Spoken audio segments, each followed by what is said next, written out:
মাসাজিদা, শোনো তোমরা, তোমাদের পূর্ববর্তী জাতি তারা তাদের নবী আর ওলিদের কবরকে সিজদার স্থান বানিয়েছে।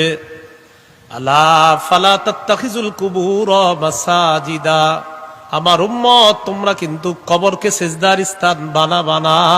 আনহাকুম আন যালিকা, আমি নবী তোমাদেরকে এই ব্যাপারে নিষেধ করে যাচ্ছি।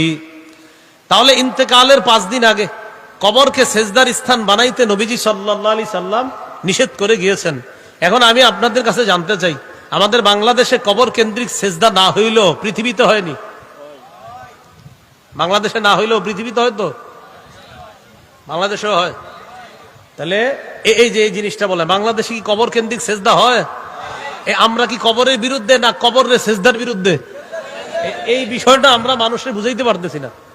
এই বয়ান করলে আমাদেরকে বলে আমরা ওলিদের দুশমন। এটা কথাটা দেখেন কত ভয়।